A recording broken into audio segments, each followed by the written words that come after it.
Wish you all a very happy healthy prosperous Diwali.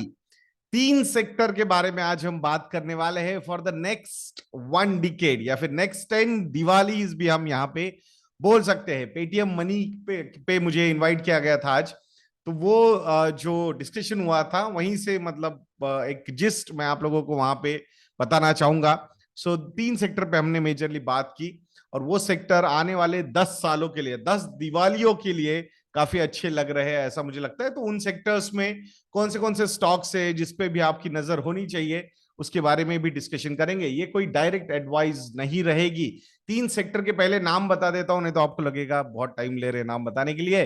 तो private banking space पहला sector है, second sector is renewable energy sector, and third sector है consumer goods, specifically जिसमें fast moving consumer goods के बारे में भी हम यहाँ पे बात करने वाले हैं। तो ये 3 सेक्टर्स पे आज हम डिस्कशन करेंगे जो आने वाले 10 सालों के लिए काफी अच्छे नजर आ रहे हैं। नाम मैंने बता दिया आपको पहले ही। अब थोड़ा सा हमारे काम के बारे में बात करते हैं। Promo code is active, happy Diwali. ये प्रोमो कोड एक्टिव है investindia.in पे। तो हमारे जो मॉडल पोर्टफोलियोज है उस पे आपको highest ever biggest ever discount 60% का मिल जाएगा। मात्र 4,000 रुपए में आप सारे मॉडल पोर्टफोलियोज को सब्सक्राइब कर सकते हो। स्टॉकोमीटर प्लस पे भी 60% डिस्काउंट है, फंडोमीटर पे भी 60% डिस्काउंट है। कॉम्बो ऑफर्स पे discounts would be as high 70 to 75% also. 3 साल के सब्सक्रिप्शन भी एक्टिव है और फ्री लर्निंग कोर्स भी इनके साथ आपको मिल जाएंगे। आइए बात करते हैं प्राइवेट बैंकिंग स्पेस के बारे में। क्यों है हम प्राइवेट बैंकिंग स्पेस पे इतने ज्यादा पॉजिटिव? उसके पीछे के रीजंस है। अगर करंट बुक्स देखोगे आप बैंक्स के, इतने क्लीन बुक्स लास्ट 18 इयर्स में हमने नहीं देखे थे। 2004 में ऐसे बैंक के बुक्स क्लीन नजर आ रहे थे, जो अब 18 साल बाद ये बुक्स काफी क्लीन नजर आ रहे। जब बुक्स क्लीन होते हैं, एसेट क्वालिटी इंप्रूव हो जाती है बैंक्स की, then banks become more and more aggressive to lend, and that is what is required for GDP growth also. ये बहुत बड़ा सपोर्टिंग फैक्टर होता है कि बैंक्स का लेंडिंग कैपेसिटी अच्छा होना।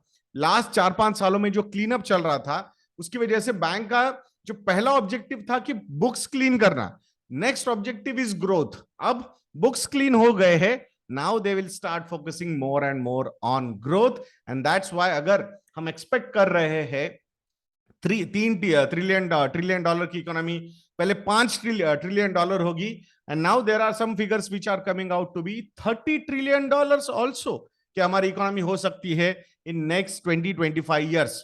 तो अगर इतनी बड़ी इकोनॉमी हमें क्रिएट करनी है, तो उस इकोनॉमी को ग्रो करने के लिए क्रेडिट ग्रोथ होना बहुत ज्यादा जरूरी है।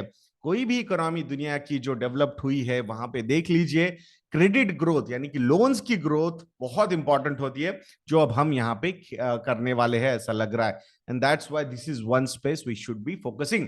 अब आप बोलोगे प्राइवेट बैंकिंग ही क्यों, क्यों हम पीएसयू बैंक्स पे ज्यादा फोकस ना करें? बिल्कुल कोई प्रॉब्लम नहीं है, पीएसयू बैंक्स पे भी हम फोकस कर सकते हैं। इवन पीएसयू बैंक्स के भी बुक्स बहुत क्लीन हो गए हैं, बट परंतु किंतु क्या प्रॉब्लम है? प्रॉब्लम यह है कि अगर इतना बड़ा जीडीपी ग्रोथ हम एक्सपेक्ट कर रहे हैं, तो वहां पे हो सकता है इंफ्रास्ट्रक्चर स्पेंडिंग पे बहुत ज्यादा खर्च करना पड़ेगा। और गवर्नमेंट तो डेफिनेटली कैपेक्स प्लान कर ही रहा है इंफ्रास्ट्रक्चर ग्रोथ के लिए, बट उसके लिए क्रेडिट ग्रोथ भी होना जरूरी है, कॉर्पोरेट लेंडिंग होना भी जरूरी है। और जो पास्ट एक्सपीरियंसेस रहे हैं, specifically those banks which were very aggressive on infrastructure lending, उन्होंने बहुत ज्यादा प्रॉब्लम्स क्रिएट होते हुए भी देखे हैं। Gross NPA levels went up to 7 to 10% also in private sector banks. तो शायद इस बार प्राइवेट सेक्टर बैंक की तरफ से इंफ्रास्ट्रक्चर लेंडिंग के लिए ज्यादा सपोर्ट नहीं मिलेगा। तो फिर सपोर्ट किसको देना पड़ेगा? गवर्नमेंट किसको पुश कर सकता है उस सपोर्ट के लिए?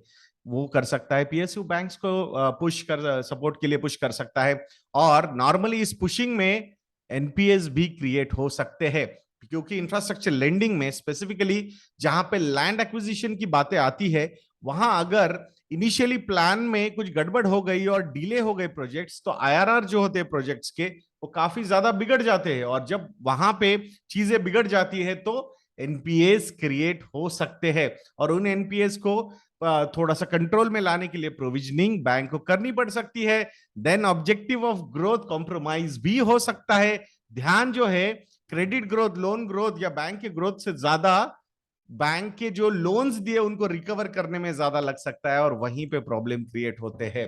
बट ये प्रॉब्लम प्राइवेट सेक्टर बैंक्स के साथ नहीं है। They are not, there is no compulsion for private sector banks. और ये जो प्रॉब्लम्स हुए थे लास्ट 5-7 सालों में जो बाहर आए थे, I think banks must have learn their lessons. Private sector banks, they will start focusing more and more on retail loans, and that's why यहाँ पे आपको इस प्राइवेट सेक्टर बैंक की तरफ ध्यान देना है। अब कौन से बैंक है जिन पे आप नजर रख सकते हो? HDFC bank, ICICI bank and IDFC first bank, ये 3 बैंक है जिस पे आपने नजर रखनी चाहिए। These bank should be on your radar, ऐसा मुझे यहाँ पे लगता है। अब सेकंड सेक्टर के बारे में बात करते हैं, रिन्यूएबल एनर्जी के बारे में यहाँ पे बात करेंगे। क्या बात हो रही है सबसे ज्यादा? ग्लोबल वार्मिंग, जिस तरीके से टेम्परेचर चेंज हो रहे हैं, तो वहां कहीं ना कहीं प्रॉब्लम क्रिएट हो रहा है। सारी कंट्रीज का ध्यान है कि भाई ये जो फॉसिल फ्यूल बेस्ड चीजें हो रही है जिसकी वजह से पोल्यूशन क्रिएट हो रहा है, we need to find alternatives for that. और जिसका ऑल्टरनेटिव सामने आ रहा है वो है renewable energy, green energy. And that's why यहां एक नेचुरल ग्रोथ के साथ साथ एक गवर्नमेंट के साइड का पुश भी नजर आता है फॉर एनर्जी।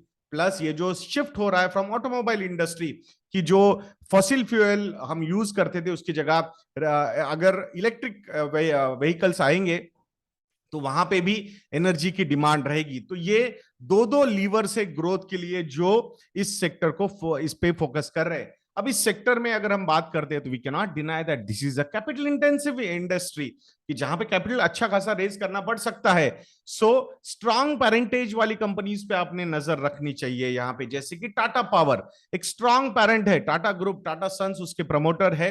और अगर रिक्वायरमेंट आती है तो कैपिटल इन्फ्यूजन भी इक्विटी पॉइंट ऑफ व्यू से भी हो सकता है, और डेट रेज करने की कैपेसिटी भी टाटा के पास बहुत अच्छी है। And that's why Tata power is one company which should be on your radar. And renewable energy sector भी, अब यहाँ पे जिस तरीके के प्लान्स अडानी ग्रुप ने और अंबानी ग्रुप ने भी रखे हैं, तो वहां भी काफी एम्बिशियस प्लान्स है। $75 बिलियन और $100 बिलियन की investments they are planning for the next 10 years. So definitely इन ग्रुप्स के भी कैपेसिटी जो है वो पैसा रेज करने की काफी ज्यादा है। अडानीज के पास इतना ज्यादा फ्री कैश फ्लो अवेलेबल नहीं है, and that's why they will bank on debt capital raising. But Ambanis जो है स्पेसिफिकली मुकेश अंबानी ग्रुप, तो उसमें they have very good cash flows उनके from their traditional businesses of oil and gas, and they want to replace that business with this new energy business, green energy, clean energy business, even green hydrogen also. And that's why in companies पे आपको नजर रखनी होगी। But फिर individual choice है आपकी, corporate governance, कौन से ग्रुप के साथ आप कंफर्टेबल हो, तो उसके हिसाब से ये सारी चीजें होनी चाहिए। We are focusing more on Tata Power and Reliance Industries green energy initiative. So let's see क्या होता है। अब थर्ड एफएमसीजी सेक्टर के बारे में बात करेंगे। तो यहां रिसेंटली आप लोगों ने देखा होगा, this sector is suffering from the high inflation numbers, और उसकी वजह से margins are getting impacted. But imagine small players के साथ क्या हो रहा होगा, रीजनल प्लेयर्स के साथ क्या हो रहा होगा, and that's when the opportunity is rising for these big players. तो यहां जो कैपेसिटी इनका कंपनीज, बड़ी कंपनीज के पास होती है कॉस्ट पास ऑन करने की टू द कस्टमर, वो ये छोटी कंपनीज रीजनल प्लेयर्स के साथ नहीं होती है। And that's where the race is going to be won by the big players. तो यहाँ या तो छोटे प्लेयर्स वैनिश हो सकते हैं या फिर उनका एक्विजिशन हो सकता है। और एक बार ये मार्केट कंसोलिडेट हो गया, सो फिर कॉस्ट पास ऑन करने की कैपेसिटी इन कंपनीज के पास बहुत अच्छी होती है, बड़ी कंपनीज के पास। अभी रिसेंटली हमने देखा है जितनी कंपनीज ने रिजल्ट डिक्लेयर किए, तो वहां पे revenue growth is between 15 to 20%, but margins have started impacting. तो वहां रॉ मटेरियल कॉस्ट बहुत ऊपर गई है। बट एक बार रॉ मटेरियल कॉस्ट थोड़ी सी कंट्रोल में आ जाए, उसके बाद मार्जिन्स इंप्रूव होने में कोई ज्यादा देर नहीं लगती। हमने हमेशा जब इन्फ्लेशन बढ़ता है तो कॉस्ट जो है प्रोडक्ट्स की, एफएमसीजी प्रोडक्ट्स की बढ़ते हुई देखी है, प्राइस भी बढ़ती हुई देखी है। बट जब रॉ मटेरियल कॉस्ट नीचे आती है तब प्राइसेस नीचे नहीं जाते हैं, and that's when they win the race. तो ये एक सेक्टर है जो एक बहुत ही लॉन्ग टर्म अर्निंग विजिबिलिटी देता है, 10 साल, 20 साल, 30 साल, 40 साल, 50 साल। और इतनी ज्यादा अर्निंग विजिबिलिटी अगर है तो terminal value of that business, that sector will also be high. तो इस सेक्टर में एचयूएल जैसी कंपनीज, टाटा कंज्यूमर प्रोडक्ट्स जैसी कंपनीज, नेस्ले जैसी कंपनीज आपने रडार पे रखनी चाहिए, ऐसा मुझे लगता है। तो ये 3 सेक्टर है जिस पे आपने नजर रखनी चाहिए फॉर नेक्स्ट 10 दिवालीज, तो नेक्स्ट 10 दिवालियों के लिए आपने इन 3 सेक्टर पे नजर रखनी चाहिए, ऐसा मुझे लगता है। We are long term investors, so we will try and focus on that long term theme only.